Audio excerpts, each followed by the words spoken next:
Hi everyone, welcome to Anatomy Question Series Part 2. Moving on to the first question. Which of the following umbilical vessel disappears first? Right umbilical artery, left umbilical artery, right umbilical vein, left umbilical vein. The answer is right umbilical vein. Here in this diagram we can see the cross section of the umbilical vessel, which consists of umbilical arteries numbers 2 and umbilical vein.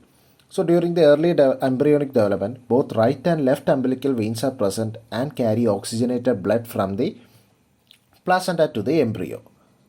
Initially, the right and left umbilical veins are symmetrical, but later the right umbilical vein regresses and disappears by the week 7. Now, moving on to the next question. Which of the following does not pass through the inguinal canal in females? Option A, inferior epigastric artery. B, round ligament of uterus. C, lymphatics from the fundus of uterus. D, ilioinguinal. No, the answer is inferior epigastric artery.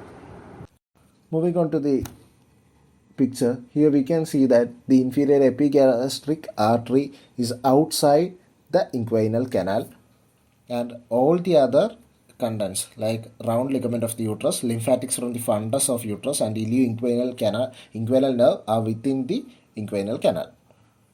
Now moving on to the third question. The narrowest part of ureter is uretropelvic junction, iliovesical crossing, pelvic ureter, uretrovesical junction.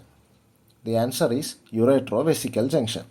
So in the image we can see that there are three parts where ureter undergoes constrictions. They are the pelvic ureteric junction, crossing over the iliac vessels, and the uretrovesical junction. So the pelvic ureteric junction refers where the renal pelvis becomes the ureter. Then the crossing over the iliac vessels at the pelvic brim. Here the ureter crosses the common iliac artery or the external iliac artery. See, next one is the uretrovesical junction, where the ureter enters the bladder obliquely through the bladder wall, and this is the region where most narrowing of the ureter occurs. Thank you.